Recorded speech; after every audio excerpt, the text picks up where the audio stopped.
لا حول ولا قوة إلا بالله العلي العظيم حسبنا الله ونعم الوكيل نعم المولى ونعم النصير أعوذ بالله من الشيطان اللعين الرجيم بسم الله الرحمن الرحيم حمدا لك يا ذا الجود والإحسان والفضل والطول والامتنان وصلاة وسلاما على من لا ينطق عن الهوى إن هو إلا وحي يوحى حبيب قلوبنا وشفيع ذنوبنا وطبيب نفوسنا مولانا ومولى الثقلين جد الحسن والحسين أبي القاسم المصطفى محمد اللهم صل على محمد وعلى آله الذين أذهب الله عنهم الرجس وطهرهم تطهيرا اللهم صل على محمد وعلى لا سيما على الإمام المنتظر والحجة الثاني عشر واللعنة الدائمة الباقية على أعدائهم ومنكر فضائلهم ومسائبهم وغاصب حقوقهم من الأزل إلى قيام يوم الدين أما بعد فقد قال الله سبحانه وتعالى في محكم كتابه ومتقن خطابه وقوله الحق وهو أصدق القائلين بسم الله الرحمن الرحيم واذكر في الكتاب إدريس إنه كان صديقا نبيا ورفعناه مكانا عليا صلوات اللهم صل على محمد. تمام حمد و ثنا پروردگار عالم کے لیے. سب سے پہلے میں اپنی ذات کو اور اس کے بعد آپ تمام ہی مومنین کو تقوی الہی کی وصیت اور نصیحت کرتا ہوں. اور سب سے پہلے ابتدا کے اندر بیان جناب سیدہ سلام اللہ علیہا پر درود بھیجے جانے کے اعتبار سے، اس لیے کہ جمعہ کا جو دن ہے وہ دن خود محمد و آل محمد علیہ السلام پر درود کی عبادت کو سب سے بڑی عبادت اور سب سے مقبول اور پروردگار عالم کی طرف سے مطلوب عبادت کہا گیا ہے. تو ایک مرتبہ تو یوں پڑھا جاتا ہے کہ اللہم صلی علی محمد و آل محمد، اور یہ بات آپ سے پہلے عرض کی گئی کہ روایتوں میں شب و روز جمعہ کے لیے خاص طور سے جو الفاظ درود کے لیے سجیسٹ کیے گئے ہیں وہ اس انداز سے ہیں کہ اللہم صلی علی محمد و آل محمد وعجل فرجہم والعن عدوہم من الجن والانس من الاولین والآخرین. البتہ ایک مرتبہ جب درود آپ جناب سیدہ سلام اللہ علیہا پر بھیجتے اور پڑھتے ہیں کہ اللہم صلی علی فاطمۃ و ابیہا و بعلہا و بنیہا والسر المستودع فیہا بعدد ما احاط بہ علمک، اس لیے کہ خود روایت میں جناب سیدہ کونین سیدۃ النساء العالمین بنت پیغمبر بنت رسول گرامی قدر صلوات اللہ علیہا پر بھی درود بھیجنے کی بہت زیادہ تاکید بھی ہے اور اس کا بہت زیادہ اجر و ثواب بیان کیا گیا ہے. من جملہ اجر و ثواب جو خود رسالت مآب صلی اللہ علیہ وآلہ وسلم کی حدیث ہے، اس حدیث کے اندر جو رسول نے فرمایا کہ من صلی علیک یا فاطمہ، من صلی علیک، اے میری بیٹی فاطمہ جو کوئی آپ پر درود بھیجے، من صلی علیک غفر اللہ لہ، پروردگار عالم اس کی مغفرت کر دیتا ہے.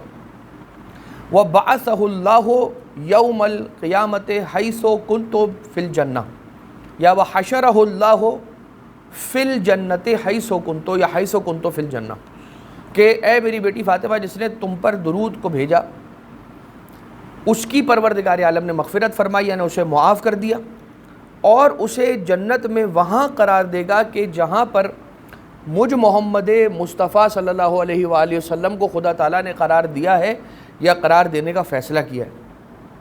تو یہ اتنی بڑی عبادت ہے اور خود علماء کرام کا یہ کہنا ہے اور انہوں نے بہت ساری جگہوں پر اس بات کو ریکمنڈ کیا ہے کہ خود یہ جو جملہ، یہ جو ترکیب ہے درود کی جناب سیدہ سلام اللہ علیہا پر جو جسے بھیجا جائے، اس کے خود اتنے زیادہ کرامات اور اس کے معجزات ہیں، اس اعتبار سے کہ جب کوئی اپنی حاجت روائی کے لیے، اپنی حل مشکلات کے لیے، اپنی کسی ایسی پرابلم کے لیے کہ جس کو وہ فیس کر رہا ہو اور جس حاجت کو پورا نہ ہو پا رہی ہو وہ حاجت، تو افراد ہیں جو بیان کرنے والے ہیں کہ جو جناب سیدہ سلام اللہ علیہ کے نام گرامی، اسم گرامی، نام نامی، اسم گرامی، جس کا عدد 135 بنتا ہے، فاطمہ سلام اللہ علیہ، اس کا عدد بنتا ہے 135 تو بیان یہ کیا جاتا ہے کہ اگر 135 مرتبہ اس درود فاطمیہ کی، یعنی جناب سیدہ سلام اللہ علیہ سے منسوب اس درود کی تلاوت کی جائے 135 ٹائمز، یا 135 مرتبہ پڑھا جائے، یا یہ ہے کہ اگر وقت ہو اور مشکل زیادہ بڑی ہو خدا نخواستہ تو 530 مرتبہ، علیکم السلام، تو 530 مرتبہ اس کی تلاوت کی جائے۔ اللہم صلی علی فاطمہ و ابیہا و بعلہا و بنیہا والسر المستودع فیہا بعدد ما احاط بہ علمک۔ اے پروردگار درود نازل فرما، رحمتوں کو نازل فرما، کن پر؟ جناب سیدہ پر، و بعلہا ان کے شوہر پر، ان کے بیٹوں پر، ان کے بابا پر، اور اس راز پر، والسر المستودع فیہا، اس راز پر بھی اپنا درود نازل فرما کہ جو راز تو نے ذات والا صفات خاتون جنت سیدۃ النساء العالمین بنت پیغمبر جناب سیدہ سلام اللہ علیہ میں تو نے صلی علی محمد و آل محمد، اور اس راز پر کہ جس راز کو تو نے ودیعت کیا ہے اور امانت کے طور پر پوشیدہ کر دیا ہے، رکھ دیا ہے جناب سیدہ سلام اللہ علیہ کی ذات پر۔ اب وہ سر مستتر کیا ہے یہ خدا جانے، یا راسخون فی العلم ہستیاں جانے کہ کائنات کی شہزادی میں پروردگار عالم نے ایسا کون سا راز ہے کہ جسے پوشیدہ کر دیا ہے اور جسے ودیعت فرما دیا ہے رب ذوالجلال نے، کہ جس وقت بی بی پہ درود بھیجا جا رہا ہے اس راز کو ریفر کیا جا رہا ہے، کہ یہ کہا جا رہا ہے پروردگار میں اس راز کو نہیں جانتا، تو جانتا ہے، اس راز کا بھی تجھے واسطہ ہے کہ جو راز تو نے جناب سیدہ سلام اللہ علیہ کی ذات والا صفات میں رکھا ہے۔ اب چونکہ ظاہر سی بات ہے ہم ایام فاطمیہ، ایام شہادت جناب سیدہ سلام اللہ علیہ کے بالکل قریب پہنچ چکے ہیں، لہٰذا درود کے اعتبار سے جو بات کرنا تھی آج میں نے جناب سیدہ سلام اللہ علیہ پر جو خاص اور مخصوص درود ہے اس کے اعتبار سے آپ کی خدمت میں عرض کر دیا۔ اب دوبارہ سے آ جائیے ہم اپنے اس ٹاپک کی طرف چلیں کہ جو ہمارا جناب ادریس علیہ السلام کے اعتبار سے جاری و ساری تھا۔ حضرت آدم علیہ السلام کے اعتبار سے بات مکمل ہوئی اور کئی ایک پیغامات ہمیں ملے حضرت آدم علیہ السلام کی حیات طیبہ کو جب ڈسکس کیا گیا اور کتابوں سے اور روایات سے جو آل محمد علیہ السلام نے ہمیں تعلیم فرمائی ہیں، چونکہ یہ جو قصص انبیاء ہیں، یہ جو تاریخ انبیاء کرام علیہ السلام ہیں، یہ تاریخ انبیاء بھی اگر ہم تک پہنچی ہے تو کن کے ذریعے سے پہنچی ہے؟ ہمارے اماموں کے ذریعے سے، معصوم ائمہ طاہرین علیہ السلام کے ذریعے سے پہنچی ہے۔ تو جو سر فہرست ایک بات دوبارہ سے عرض کر کے پھر ہم براہ راست حضرت ادریس علیہ السلام کی طرف آ جائیں کہ حضرت آدم علیہ السلام کو دو وجہ سے، بلکہ تو پرائمریلی ایک وجہ تھی کہ جو مسجود ملائکہ قرار پائے، کہ ملائکہ نے ان کو سجدہ کیا، حکم الہی ہوا خدا تعالیٰ کا کہ اسے سجدہ کرو، انہیں سجدہ کرو، آدم کو سجدہ کرو۔ وہ کون سی بات تھی؟ علیکم السلام۔ وہ کون سی بات تھی؟ ایک بات کہ نفخت فیہ من روحی، جب میں اپنی روح آدم میں ڈال دوں۔ اور ملائکہ پر جو جناب آدم علیہ السلام کو فضیلت ملی وہ ایک پوائنٹ تھا۔ وہ کیا پوائنٹ تھا؟ علم، کہ حضرت آدم علیہ السلام کے پاس علم تھا۔ اب علم کیا تھا؟ وَعَلَّمَ الْآدَمَ الْأَسْمَاءَ كُلَّهَا، یا یہ ہے کہ وَإِذْ جب ہم نے حضرت آدم علیہ السلام کو وہ کلمات تعلیم فرمائے، وہ کلمات کون سے ہیں؟ وہ اسماء کون سے ہیں؟ اہل تشیع اور اہل تسنن، ہر عالم نے ایک ہی بات کو لکھا ہے، متفق علیہ، کہ وہ نام پنجتن پاک علیہ السلام کے نام کے۔ تو جب آدم علیہ السلام کو خدا تعالیٰ نے، وہ میں عرض کر رہا ہوں کہ کون سا علم تھا کہ جس علم کی وجہ سے ملائکہ پر فوقیت ملی حضرت آدم علیہ السلام کو مسجود ہونے کے، یعنی آدم سجدہ گزار نہیں ہوئے، ان کے سامنے ملائکہ سجدہ ریز ہوئے. کس وجہ سے؟ کہ پروردگار عالم نے انہیں تعلیم دیے تھے اسماء پنجتن پاک علیہ السلام. اور پھر اگر جنرل معنی بھی لیتے ہیں علم کا تو یہ بات ہمارے لیے ایک میسج اور پیغام کے طور پر ہوگی کہ انسان کو، جیسے کہ امیر المومنین علیہ السلام نے فرمایا کہ علم جو ہے ایک مومن کی گم شدہ پونجی ہے، کہ علم ایک مومن کی میراث ہے، اسے جہاں سے ملے اسے لے لے، وہ شے اسی کی ہے. جیسے انسان کا کہیں آج کل کے زمانے میں سمجھانے کے لیے جو سب سے زیادہ پریکٹیکل مثال ہے وہ یا والیٹ کی مثال بنتی ہے یا پھر موبائل فون کی مثال بنتی ہے یا اپنی گاڑی کی چابی کی مثال بنتی ہے، کہ انسان کی اپنی گاڑی کی چابی کہیں پہ رکھی ہوئی ہے، انسان کا والیٹ کہیں پہ پڑا ہوا ہے اور یا اس کا فون کہیں پہ رکھا ہوا ہے، تو سوائے اس کے کوئی اور نہیں اٹھائے گا. اور جیسے اس نے اپنا فون دیکھا فوراً لپک کر اس کی طرف بڑھ کے اسے اٹھا لے گا کہ یہ تو میرا فون ہے. امیر المومنین علیہ السلام نے فرمایا کہ علم جو ہے نا، علم و حکمت دونوں، مینز نالج اینڈ وزڈم، یہ دونوں، یہ ایک مومن کی اپنی پرسنل پراپرٹی ہے، اسے جہاں سے ملے گی وہ لے لے گا. لہٰذا اب آ جائیں حضرت ادریس علیہ السلام کی طرف کہ جن کو سریانی زبان میں اخنوق کہتے ہیں، یعنی آپ کا نام سریانی زبان میں اگر ٹرانسلیٹ کریں گے تو اخنوق بنے گا اور عربی زبان کے اندر ادریس. البتہ آپ کو ادریس کہے جانے کی وجہ لفظ درس سے نکلی کہ آپ کو ادریس کیوں کہا جاتا تھا؟ اس لیے ادریس کہا جاتا تھا کیونکہ آپ درس دیا کرتے تھے لوگوں کو. کس بات کا درس دیتے تھے؟ خدا تعالیٰ کی حکمتیں جو وزڈم پروردگار عالم نے اس دنیا میں پھیلایا ہوا ہے، اس حکمت کا علم حضرت ادریس علیہ السلام لوگوں کو کثرت کے ساتھ دیتے تھے، ان کو علم دیتے تھے، درس دیتے تھے. اور اسلام کی خوبیاں، یعنی جو دین مبین اسلام ہے، یکتا پرستی کا جو دین ہے، وننس آف اللہ، توحید پرستی کا جو دین ہے، اس دین کی جو خوبیاں ہیں اور کوالٹیز ہیں علیکم السلام، اس کا درس پروردگار عالم کی طرف سے اپوائنٹ کیے گئے تھے. حضرت ادریس علیہ السلام لوگوں کو درس دیا کرتے تھے تو ادریس ہوئے. اب ذرا ایک یہاں پر جب یہ بات درس دینے کی آ گئی ہے تو یہ آپ کی خدمت میں عرض کیا جائے کہ بڑا ایک لطیف نقطہ ہے. سورہ رحمان کی ابتدائی آیتوں میں دیکھیں، بسم اللہ الرحمن الرحیم، الرحمن علم القرآن خلق الانسان علمہ البیان، کہ شروع اللہ کے نام سے الرحمن. الرحمن انوٹیٹ کرتا ہے، ڈینوٹ کرتا ہے کس کو؟ اللہ کو. ٹھیک ہے، الرحمن. یہ اور بات ہے کہ اگر آپ غور کریں، کچھ علماء کرام کا یہ نظریہ ہے کہ یہ جو پہلی آیت ہے سورہ رحمان کی، وہ سورہ کہ جسے قرآن کریم کی دلہن کہا گیا ہے، برائڈ آف دی قرآن یہ کہا گیا ہے اس سورے کو، سورۃ الرحمان کو.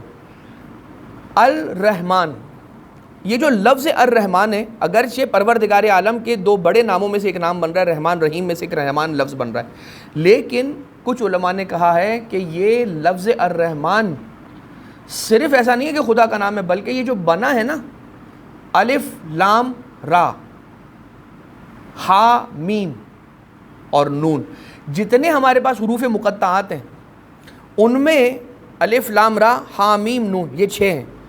یہ 6 کے 6 وہ ہیں کہ جو پروردگار عالم نے آلریڈی حروف مقطعات میں یوز کیے ہیں قرآن کریم میں. تو آپ اس کو نوٹ کریں کہ الرحمن جو ہے وہ عین ممکن ہے کہ جو حروف مقطعات الگ الگ مختلف سوروں کے ابتدا میں یوز ہوئے، سورہ الرحمن میں ابتدا کے اندر پہلی آیت میں 3 الف لام را حامیم اور نون، ان تینوں کو جوڑ کر پروردگار عالم نے ایک لفظ بنایا الرحمن. اور یہ تینوں وہ ہیں کہ جن کو خدا نے جوڑا، وہ کون تھے؟ کون سی چیزیں؟ حروف مقطعات. دس شوز کہ حروف مقطعات کے قرآن کریم میں یوز کیے جانے کا فلسفی اور فلسفہ کیا ہے. حروف مقطعات کا قرآن کریم میں یوز کیے جانے کا فلسفہ، اگرچہ حروف مقطعات وہ ہیں کہ جن کا لٹرل ٹرانسلیشن ایگزسٹ نہیں کرتا. کیوں؟ کیونکہ یہ میسج اللہ اور اس کے خاص بندوں کے درمیان کا ایک کنورزیشن ہے، ایک ڈیکوڈڈ کنورزیشن ہے. یعنی انسان کبھی بات کرتا ہے اپنے رشتہ داروں میں یا اپنے فیملی ممبر سے بات کرتا ہے، تو بات کرتے کرتے جہاں پہ بچے بھی بیٹھے ہوتے ہیں، دوسرے ریلیٹیوز بھی بیٹھے ہوتے ہیں، کوئی ایسی سیکرٹ بات کرنی ہوتی ہے جو بچوں کو نہیں سنانی ہوتی ہے، ریلیٹیوز کو دوسروں کو نہیں سنانی ہوتی، صرف اپنے بہت قریبی ریلیٹیو کو، مثال کے طور پر وائف کو آپ نے ایک میسج پیغام دینا ہے. تو اگر گھر میں سارے کے سارے اردو گجراتی بولتے ہیں، انگلش بولتے ہیں، فرینچ صرف یہ دو ہسبینڈ وائف بولتے ہیں، تو آپ اردو گجراتی انگلش بولتے بولتے اچانک کوئی ڈیکوڈڈ پیغام دینا چاہیں گے تو فرینچ بولنا شروع کر دیں گے اور آپ بولیں گے بھائی یوں یوں یوں یوں یوں. پروردگار عالم نے جنرل بات کرتے کرتے، اپنے بندوں سے کلام کرتے کرتے قرآن کریم میں اچانک ڈیکوڈڈ لینگویج کو یوز کیا ہے رسالت مآب صلی اللہ علیہ وآلہ وسلم کے ساتھ، جس کا کائنات میں کوئی ترجمہ ہے ہی نہیں. ایک ہی ہے. نمبر 2، خدا نے حروف مقطعات کو یوز کر کے بتا دیا ہے کہ دیکھو یہی الف با تا سا جیم ہا خا عین غین دال غال سین شین صاد زاد ہے، جو میں نے الف لام میم، الف لام را، طا ہا یاسین، کاف ہا یا عین صاد، یہ سب یوز کر کے میں نے ان کو آگے پیچھے کر کے لفظ بنائے، لفظ کو جوڑ کے جملے بنائے، جملوں کو جوڑ کے رکوع بنائے، یا رکوع چلے اگر امام معصوم علیہ السلام کے زمانے کی اگر تعبیر نہیں بھی تھی تو سورے بنائے، سوروں کو جوڑ کے قرآن بنایا. اب یہ حروف مقطعات تمہارے سامنے اسی قرآن کے اندر ہے. قرآن کریم نے کئی ایک جگہوں پہ یہ چیلنج پیش کیا ہے کہ لے آؤ کوئی قرآن اس قرآن جیسا اگر تم اسے نہیں مانتے، ان کافروں کے لیے. اور یہ چیلنج ختم نہیں ہوا، یہ چیلنج آج بھی انٹیکٹ ہے. خدا کی آواز ختم نہیں ہوئی، وہ آیت جو ہے اس آیت کو اٹھا نہیں لیا گیا، اس آیت کو کل عدم نہیں کیا گیا، اس آیت کو معطل نہیں کیا گیا، وہ آیت آج بھی انسٹیٹڈ ہے. مینز کہ یہ شو کرتا ہے کہ خدا تعالیٰ نے آج بھی یہ اعلان عام رکھا ہے، جاؤ تو ایک اور قرآن لے آؤ، نہیں ایک سورہ لے آؤ، ایک سورہ نہیں تو ایک آیت لے آؤ، اور تم نہیں لا سکتے. لہٰذا حروف مقطعات کے بارے میں یہ ہو گیا. لیکن یہاں پہ جو حضرت ادریس علیہ السلام درس دیا کرتے تھے، یہاں سے ایک بات ہمارے ذہن میں تھی جو ہم آپ کو عرض کرنا چاہ رہے تھے ہدیے کے طور پر، ایک پیغام کے طور پر، اور وہ یہ کہ الرحمن، الف لام میم، الف لام را، حامیم نون، الرحمن بن گیا. یہ ہو گیا حروف مقطعات کی بات. اب آ جائے دوسری آیت کیا ہے؟ خلق الانسان علم القرآن علمہ البیان. نہیں، پہلے کیا کہا؟ الرحمن، الرحمن کے بعد کیا کہا؟ علم القرآن، پھر خلق الانسان علمہ البیان. یعنی انسان کی خلقت کو علم القرآن کے بعد خدا نے ذکر کیا. یعنی پہلے انسان کو خلق کرنے کی بات کرتا، پھر کہتا کہ میں نے قرآن کی تعلیم دی، پھر کہتا کہ میں نے بیان سکھایا. نہیں، خدا یہ کہہ رہا ہے الرحمن، شان ہے رحمان کی، اور تم کہاں تک اس کی شان کو پہنچ پاؤ گے؟ علم القرآن، پہلا کام خدا نے کائنات میں انسان کو خلق کرنے کا نہیں کیا، علم القرآن. پھر کہا ہے خلق الانسان، پھر کہا ہے علمہ البیان، علمہ البیان. کسے بیان سکھایا؟ انسان کو بیان سکھایا. تو انسان کو خلق کرنے سے پہلے قرآن کس کو تعلیم دیا؟ خدا نے. تو ہو نہ ہو کوئی ہے کہ جو اس وقت بھی تھا جب وقت بھی نہیں تھا. کوئی ایسے انوار ہونے چاہیے، کوئی خدا تعالیٰ کی ایسی مخلوق ہونی چاہیے کہ جو اس وقت بھی ہو کہ جسے پروردگار عالم سورہ رحمان کی ابتدائی آیتوں میں کہہ رہا ہے کہ علم القرآن خلق الانسان علمہ البیان، کہ انسان کی خلقت جس کی نگاہوں کے سامنے ہوئی وہ کوئی اور نہیں بلکہ نور محمد و آل محمد علیہ الصلوۃ والسلام تھے، کہ جنہیں پروردگار عالم نے ایسے خلق فرمایا کہ رسالت مآب نے فرمایا اول ما خلق اللہ نوری، سب سے پہلی چیز کی جسے خدا نے خلق کیا وہ تھا میرا مجھ محمد مصطفیٰ صلی اللہ علیہ وآلہ وسلم کا نور. اب دیکھیے حضرت ادریس علیہ السلام کی کیریکٹرسٹکس اور ان کی اچھی صفات جو ہمیں سیکھنی چاہیے، اپنی زندگیوں میں لانی چاہیے، وہ ایک یہ کہ آہستہ گفتگو کرتے تھے. پہلی بات، بہت پولائٹ لہجے میں بات کرتے تھے، بہت آہستہ آہستہ سے بات کرتے تھے. اور اچھا یہ کوئی پہلے سے نہیں تھا، یہ تھا ہی بیان، آنا ہی تھا آپ کی خدمت میں. چھوٹے چھوٹے قدم لے کر حضرت ادریس علیہ السلام چلا کرتے تھے، چھوٹے چھوٹے قدم لے کر. آپ نے دیکھا ہوگا کہ آج کل باقاعدہ ایک علم ہے جو جیسچر، باڈی لینگویج کو دیکھ کر آپ انسان کی سائیکالوجی میں کیا چل رہا ہے وہ بتا سکتے ہیں. بلکہ جو خاص ایسے اتھارٹیز اور ادارے ہوتے ہیں کہ جو بہت بڑے لیول پہ کام کرتے ہیں. اب ان کا میں کیا زیادہ ڈیٹیل میں نہیں جاؤں گا, لیکن یہ کہ جب آپ زیادہ اونچے لیول پر چلے جاتے ہیں تو وہاں پر کچھ ایسے افراد ہوتے ہیں کہ جو دوسرے لوگوں کی حفاظت کا کام کر رہے ہوتے ہیں, چھپ کر ظاہر ہو کر. ایسے ان کو یہ بات سکھائی جاتی ہے کہ آپ نے ہیومن مائنڈ کو ریڈ کیسے کرنا ہے, اور اس پہ ان کی ٹریننگ ہوتی ہے. اور یہ بات کوئی ایسی بات نہیں ہے کہ کوئی راکٹ سائنس ہو, کوئی بہت مشکل چیز ہو, صرف اس پہ آپ نے محنت کرنی ہے, وقت دینا ہے. تو مائنڈ ریڈنگ کوئی مشکل چیز نہیں ہے. اگر آپ نے اسپیئر کیا ٹائم اور اس کے اوپر آپ نے وقت لگایا تو یہ ایک ایسا علم ہے کہ جو آج بھی انسانوں کو سکھایا جاتا ہے. سب کو نہیں سکھایا جاتا, عوام کو نہیں سکھایا جاتا, خواص کو, خاص لوگوں کو جن کو اس کی ضرورت ہوتی ہے. آپ نے دیکھا ہوگا کہ جب آپ ایئرپورٹ کلیئرنس طے کر رہے ہوتے ہیں, ایگزٹ کر رہے ہوتے ہیں, انٹر کر رہے ہوتے ہیں, تو جو وہاں پہ لوگ بیٹھے ہوتے ہیں وہ بہت سائلنٹ بیٹھے ہوتے ہیں, اور وہاں پر جو بات ہوتی ہے وہ نگاہوں میں, اشاروں میں بات ہو جاتی ہے. آپ کا ایک باڈی لینگویج اسے آپ کی ساری داستان سنا دینے کے لیے بہت کافی ہوتا ہے.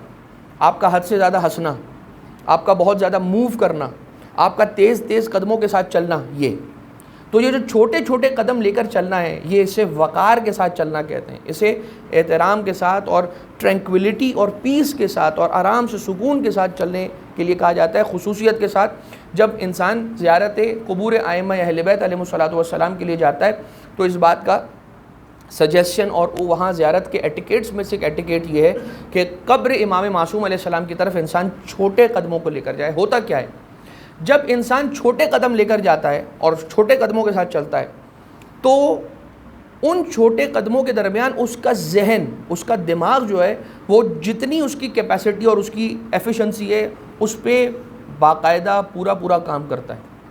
اگر انسان کی سپیڈ تیز ہو جاتی ہے تو اس کا سب کانشیس مائنڈ جو ہوتا ہے وہ اس بات کی طرف ڈیوائیڈ ہو جاتی ہے اس کی توجہ کہ میں کہیں ٹھوکر کھا کے گر نہ جاؤں. اور اگر انسان چھوٹے قدموں کے ساتھ چلتا ہے تو اس کا دماغ جو ہے وہ 100% صرف اور صرف یعنی ڈیوائیڈ نہیں ہوتا, پھر وہ جو اسے سوچنا چاہیے اس کی طرف اور حاضر رہتا ہے اس کا دماغ. تو بہرحال حضرت ادریس علیہ السلام, آپ تاریخ انسانیت میں حضرت ادریس علیہ السلام وہ شخصیت تھے کہ جنہوں نے پہلی مرتبہ لوگوں کو قلم سے لکھنا سکھایا. حضرت ادریس علیہ السلام ہی تاریخ کی وہ پہلی ہستی تھے اور شخصیت تھے کہ جنہوں نے کپڑوں کو سی کر پہنا, اور حضرت ادریس علیہ السلام ہی تاریخ کی وہ شخصیت ہیں کہ جن کو زندگی میں آسمانوں کی طرف اٹھایا گیا. اب آسمانوں کی طرف اٹھایا گیا کا معنی کیا ہے کہ خود قرآن کریم سورہ مریم کی آیت نمبر 57 اور 58 میں حضرت ادریس علیہ السلام کا ذکر ہے, اور وہاں پروردگار عالم نے حضرت ادریس علیہ السلام کو ریفر کرتے ہوئے یہ فرمایا ہے کہ وَذْكُرْ فِي الْكِتَابِ ادریس, اور یاد کیجئے اے حبیب ادریس کو. کہاں یاد کیجئے؟ کتاب میں. کتاب کون سا؟ وہ جو لوح محفوظ والی کتاب ہے, وہ جو جب رسالت مآب کو یہ کہا جا رہا ہے کہ یاد کیجئے تو اس وقت کی بات ہو رہی ہے کہ جب رسالت مآب دیکھ رہے تھے اور حضرت ادریس علیہ السلام اپنی زندگی گزار رہے تھے. نور رسالت مآب اس بات کو ملاحظہ کر رہا تھا. اِنَّهُ كَانَ صِدِّيقًا نَبِيًّا, صدیق تھے, سچے تھے, اور نبی تھے حضرت ادریس. حضرت ادریس نبی تھے. وَرَفَعْنَاهُ مَكَانًا عَلِيًّا, اور ہم نے حضرت ادریس علیہ السلام کو اٹھایا, ایسکیلیٹ کیا, ایلیویٹ کیا. حضرت ادریس علیہ السلام کو ہم نے ایلیویٹ کیا, مکانن علیہ, آسمانوں پہ, بلند مکانوں پہ انہیں اٹھا لیا. ایک بات. دوسری بات, حضرت ادریس علیہ السلام نبی تھے تو نبیوں میں کیٹیگریز ہیں, نبیوں کے اندر لیولز ہیں. نبیوں کے اندر پروردگار عالم نے ایک تو بائیفرکیشن یہ ہے کہ نبی, انبیاء, رسول 313, اولو العزم نبی, صاحب شریعت نبی 5, صاحب کتاب نبی 4.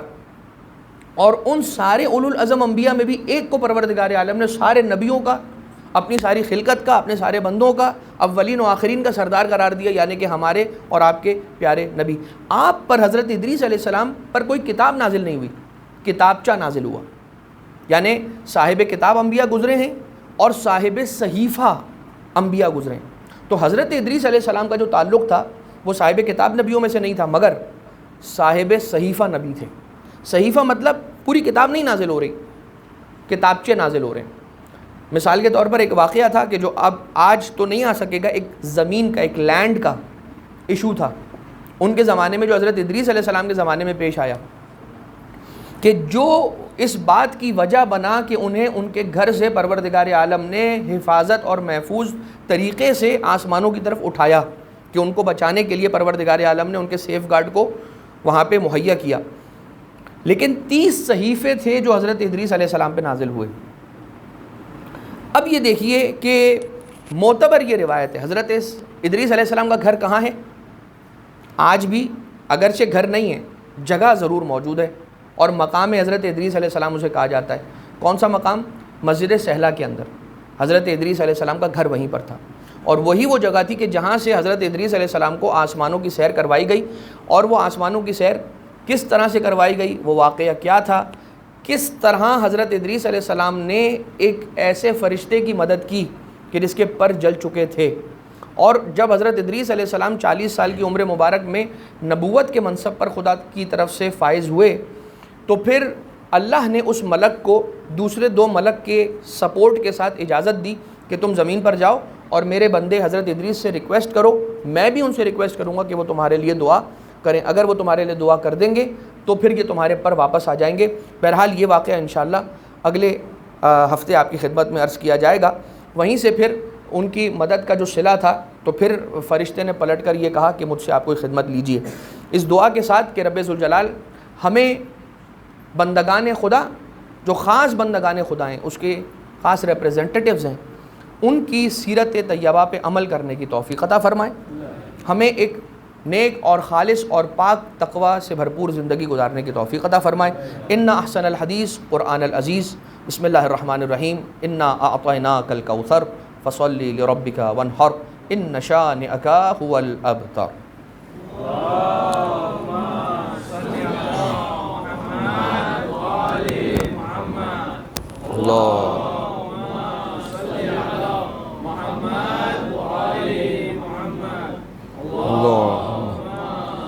صلی علی محمد وعجل۔ اعوذ باللہ من الشیطان الرجیم، بسم اللہ الرحمن الرحیم، الحمد للہ رب العالمین، والصلاة والسلام علی اشرف الانبیاء والمرسلین، سیدنا و نبینا و حبیب قلوبنا و شفیع ذنوبنا وطبیب نفوسنا مولانا و مولا الثقلین جد الحسن والحسین ابی القاسم المصطفیٰ محمد۔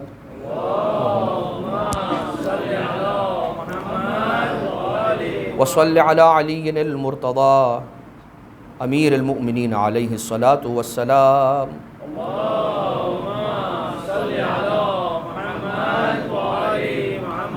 وعلى صدیقۃ الکبریٰ فاطمۃ الزہراء سیدۃ نساء العالمین۔ اللہم صل علی محمد وعلی محمد وعلى الحسن والحسین سیدی شباب اہل الجنۃ من الخلق اجمعین۔